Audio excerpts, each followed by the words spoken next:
Welcome, traveler, to the site of the legendary Battle of Marathon. My name is Herodotus, and I am a traveler from Hyrcanassus.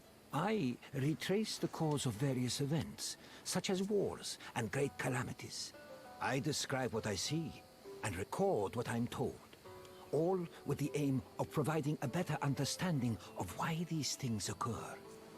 Look for me to introduce you to many sites. It's truly incredible that such a small place would have such tremendous significance.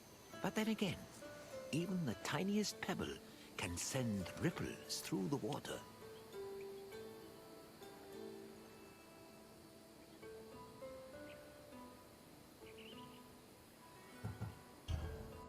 Marathon was the location of one of the greatest battles in Greek history. It was here where Athenians made a stand against the might of an imposing Persian fleet. Your visit will take you through the causes of the conflict, the battle itself, and its far-reaching consequences. I will see you again once you're through. Farewell for now.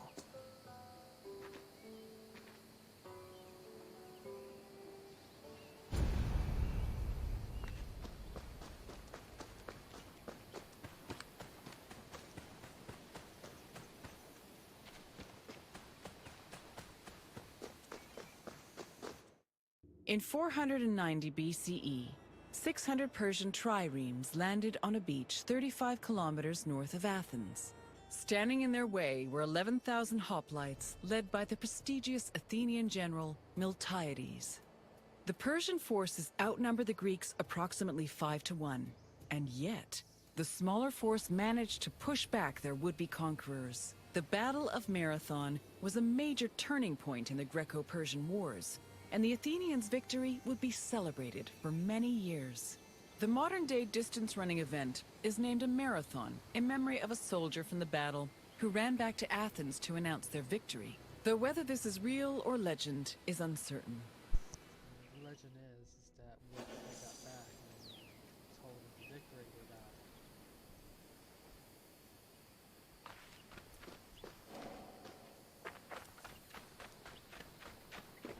The Persians wanted to invade Greece in part due to its rich silver mines. In 545 BCE, they came closer to this goal after their victory over Croesus, the king of Lydia. The victory forced some Greek populations in Asia Minor to surrender and gave the Persians a solid foothold to carry out a large-scale invasion.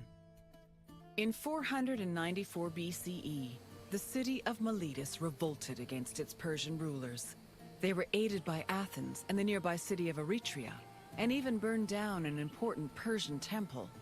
The Persian king Darius was enraged by their sacrilege, and in 491 BCE, sent messengers to the Greek cities demanding their submission. Athens and Sparta killed the Persian messengers, goading Darius to invade. The Persians began their attacks, first capturing the city of Naxos and enslaving its inhabitants, then taking the city of Eretria. Filled with confidence from their string of victories, the Persians set their sights on Athens.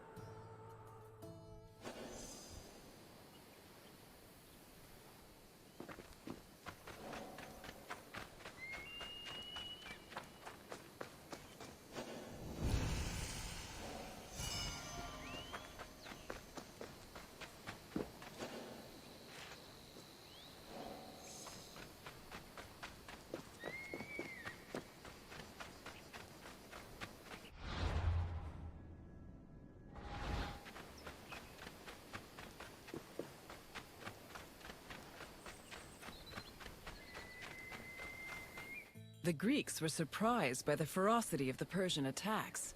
Seeking aid against the upcoming invasion, Athens was forced to appeal to other cities for help.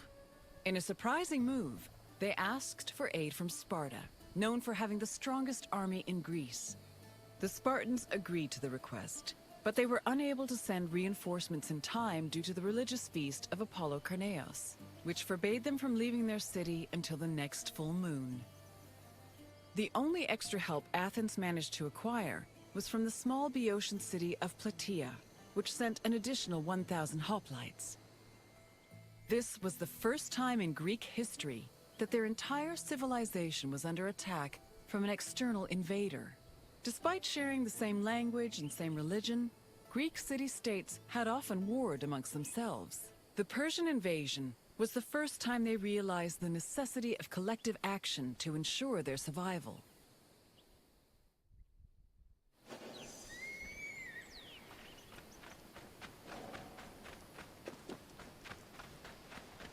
The Persian fleet originally planned to land at the port of Phaleron.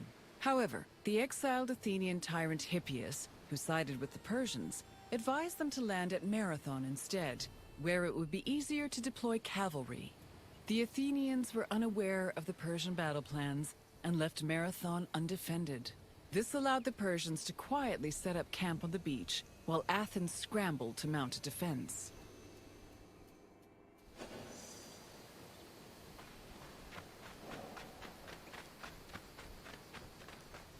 The Persians' overwhelming numerical superiority forced the Athenians to get creative with their defensive strategy.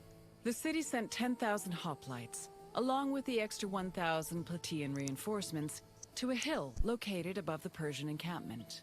Once in position, Athenians had to decide whether to wait for the Persians to attack or to strike them first. Athens' strategists believed the former option was better, but the general Miltiades believed a first strike was more advantageous, as the Persians had their backs to the sea.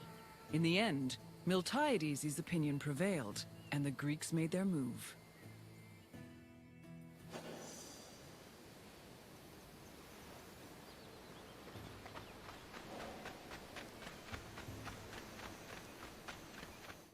According to Herodotus, the Greek forces charged at the Persians without archers or cavalry. The Persians were unprepared for what they saw as an act of madness. While they were able to hold the Greeks back at first, they were eventually pushed back to their ships and forced to retreat. The Persians suffered heavy losses during the battle, with approximately 6,400 casualties. The Athenians, on the other hand, only lost 192 soldiers.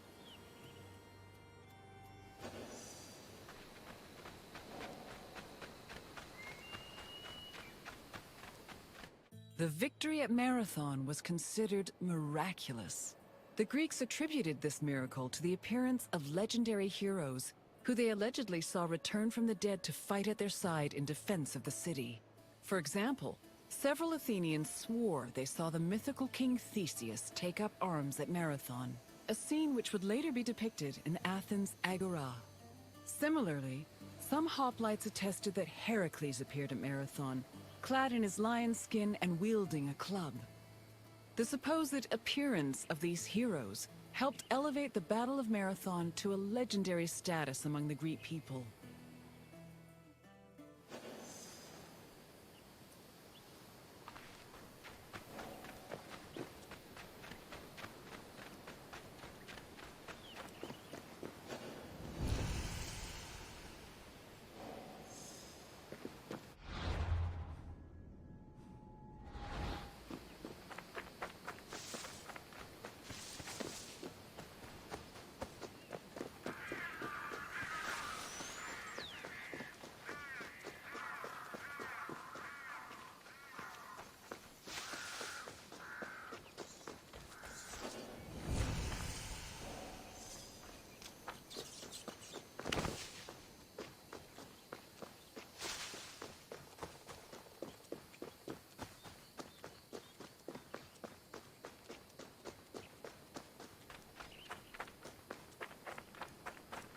After the Persians fled Marathon, they tried to invade Athens by way of the Bay of Phaleron.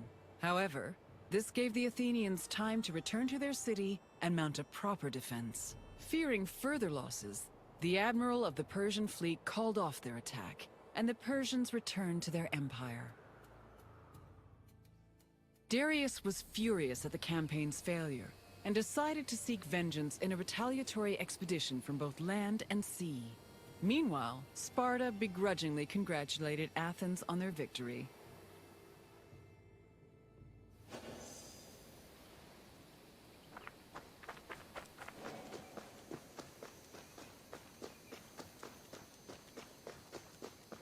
The victory at Marathon marked the beginning of a new era for Athens. According to Herodotus, Athens' success at pushing back the Persians ranked them first in the ongoing competition between the Greek city-states.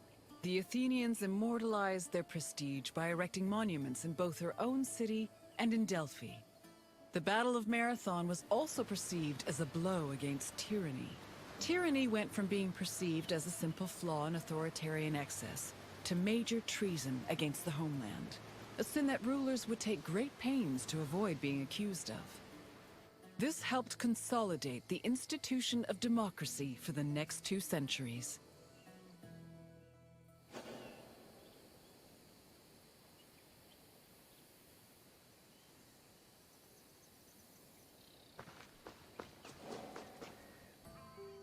I hope you enjoyed this look into the famous Battle of Marathon. It was not only a major turning point in the history of Athens, but also for all of Greece. Its repercussions would be felt for many years to come. Is there anything else you'd like to do? Of course. Let's start with a simple question. Which Athenian general led the Greek forces at Marathon? Correct. Miltiades led the forces at Marathon, and it was his strategy that helped the Greeks push the Persians back. Time for another question. Which Greek city revolted against the Persians in 494 BCE?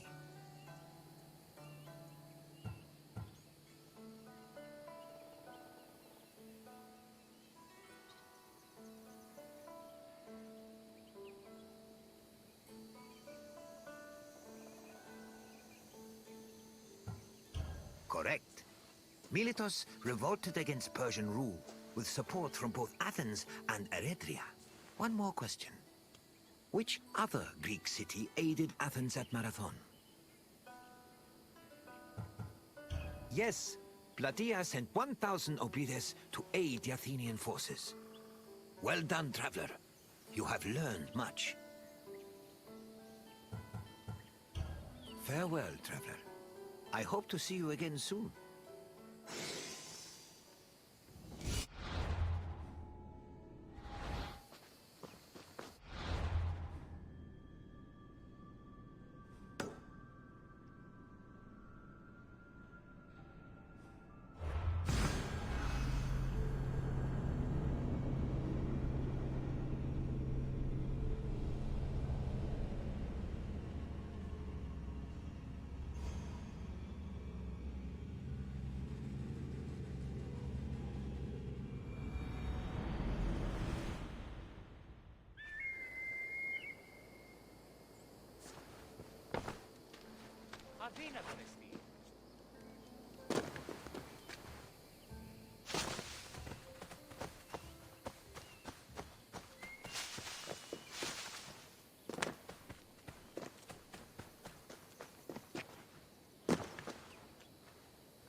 τους τόπους.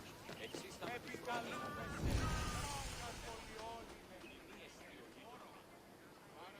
Τραγωδία ανέρεσης.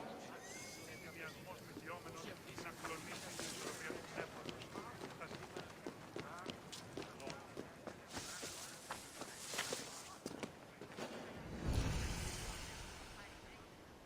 σπράξει σου έκονα. Τραγωδία ανέρεσης εστί. Εστιμιασμός μηδιόμενος να κλονίσει.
Ότε γεννήθης, εγκαταλείφθης παραλοπής.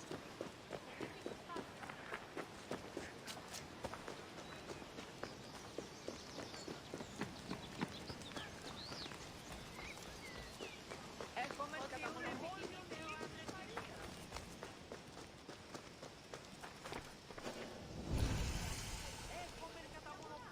λύκους παρείας και λιχνίτα, πεπιμένες με τον κόσμο που εξορίξαν τους συλλήφτες των κατόχιων λατομείων.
γιγαντιαία.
Καλώνει με και πολιώνει, χθονεί.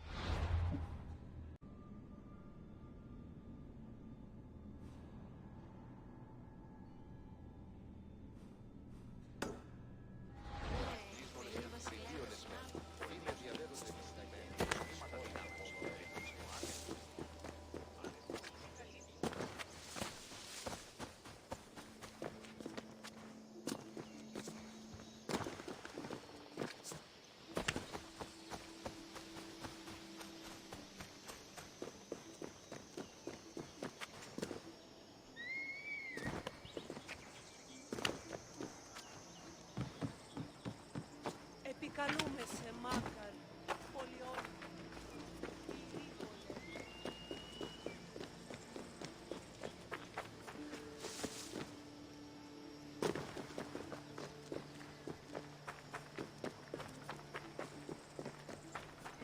Οτιούν επιθυμείτε ο άντρες και γυναίκες.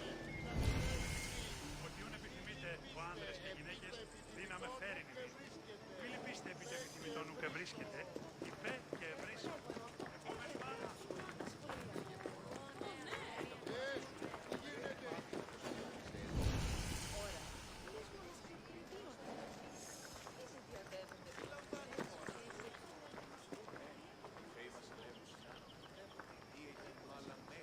Ίσον αρκαθεύω.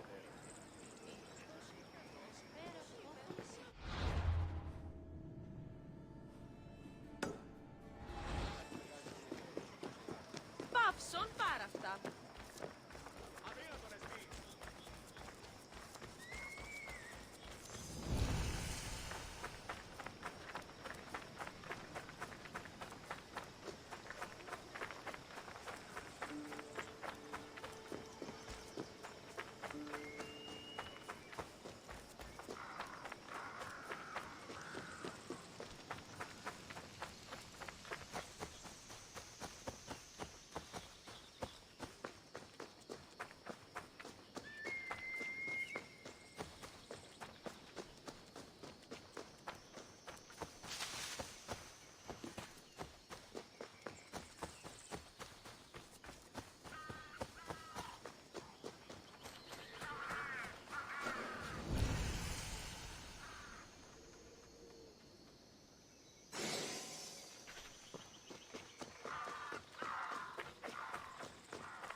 Ah, my friend! How fortuitous to run into you in this most intoxicating place!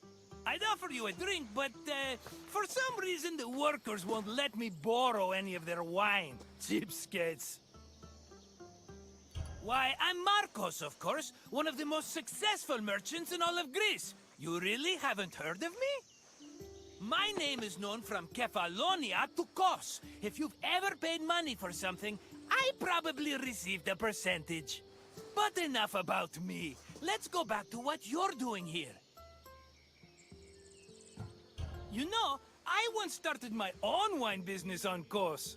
It hit a bit of a snag when my investors, three brothers calling themselves the Cerberos, suddenly lost faith in me. But after they had a tragic run-in with a bloodthirsty Misthios, I was able to land on my feet. From then on, the streets of Kos overflowed with wine, and my purse overflowed with drachmi. Very sad about the Cerberus, though. Couldn't have happened to nicer people. As you can probably tell by all the grapes, this is one of Greece's many vineyards. Wine was an essential part of Greek culture, and this tour will take you through how it was made. In addition to being delicious, not to mention lucrative, wine was an important part of Greek economy. I promise I'll meet you at the end of your visit, my friend. See you soon!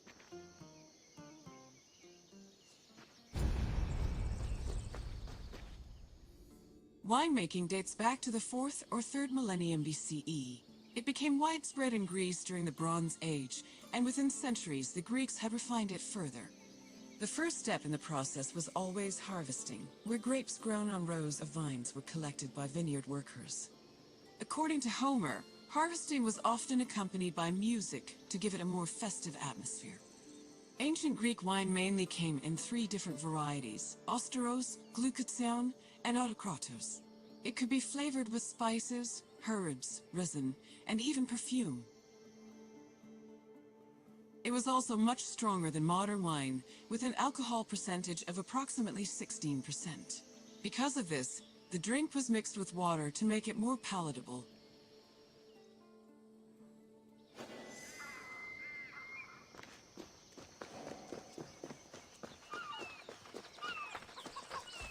Grapes were dried to maximize the wine's sweetness and prevent it from turning into vinegar.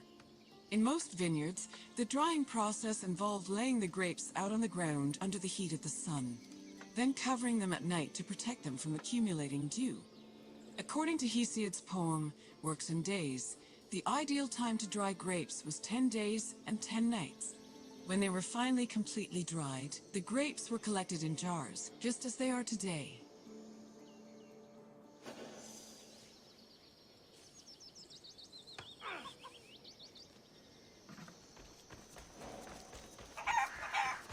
The Greeks had many methods for crushing the harvested grapes. The most common technique was to use a lenos, a large treading vat where workers stomped on grapes with their feet.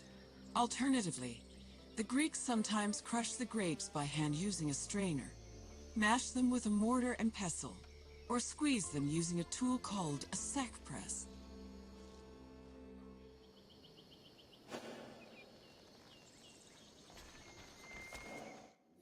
After the grapes were pressed, the resulting juice was poured into large containers called pithoi, where it fermented. Once fully fermented, the wine was filtered through an ethmos, or sack, which separated it from the residual yeast called lees. The wine was then placed in a special storage room. The room was half buried to keep it dry and maintain a consistent temperature of 15 degrees Celsius. These measures ensured the wine wouldn't lose any of its quality before being shipped to market.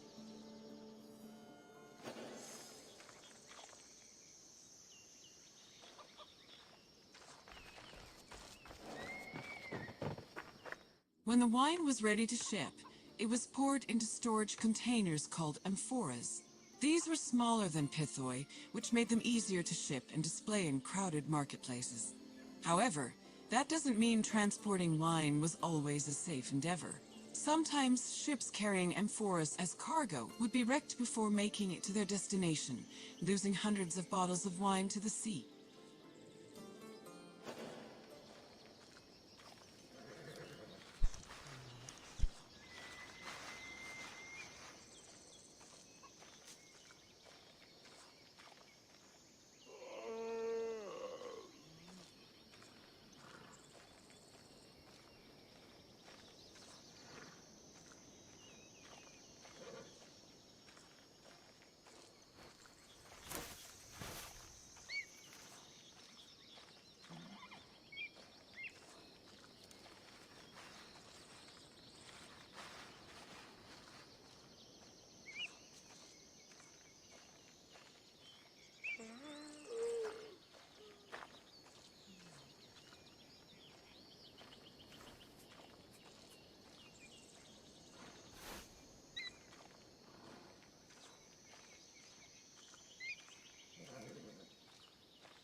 my friend, are you drunk with knowledge?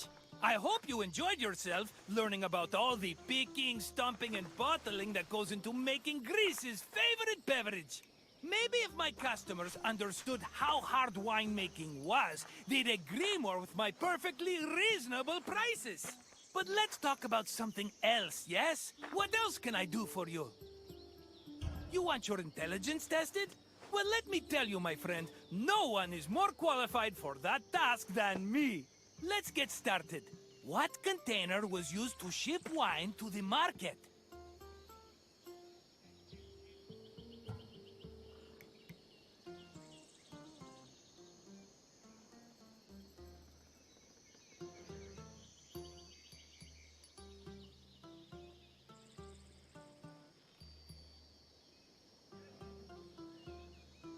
Yes, wine was stored in amphoras during its long journey to market. Here's another question. Which of the following wasn't a type of wine variety?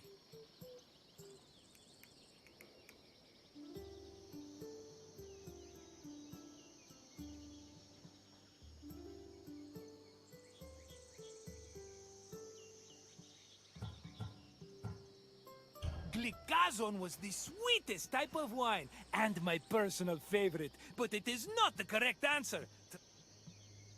No,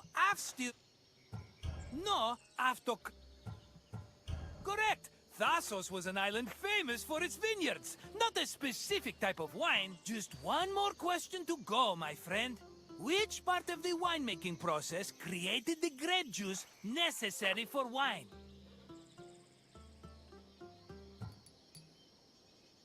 That's the one! The harvested grapes were pressed in a linos, often by the feet of vineyard workers. Just try not to think about that last part whenever you have a cup of wine. You know your wine. You're as good with facts as I am with money, and that's really saying something. You want your intelligence tested? Well, let's get... What? Yes, wine was stored in amphoras during its long journey to market. Here's another question. Which of the Correct! Thasos was an island. Just one more question. Which part of the winemaking? That's the one! Just try not to think about... You know... If you say so, my friend, I hope we see each other again soon.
κατά μονοπόλιον, λίγους παρείας και λιχνίτα.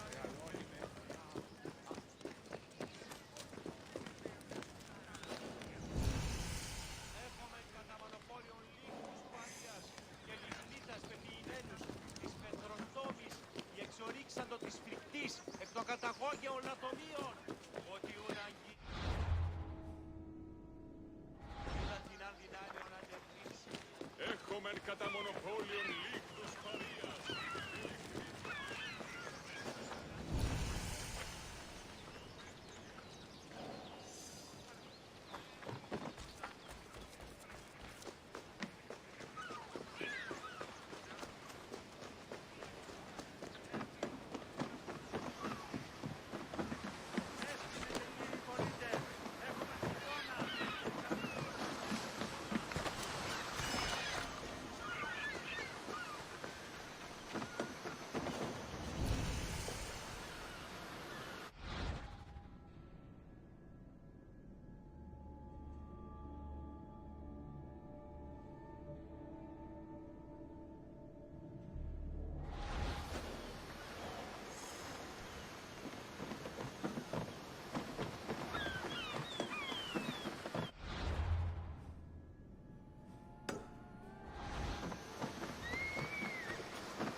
Βρότη και λυτηρία, δρυμονίτης και βρωτών ελπής. Ελθέγιον, η κατέχεις ωραίων δρυμούς. Ελθέτε ασώπηρα, άκουσα παρόλους καρδιούς.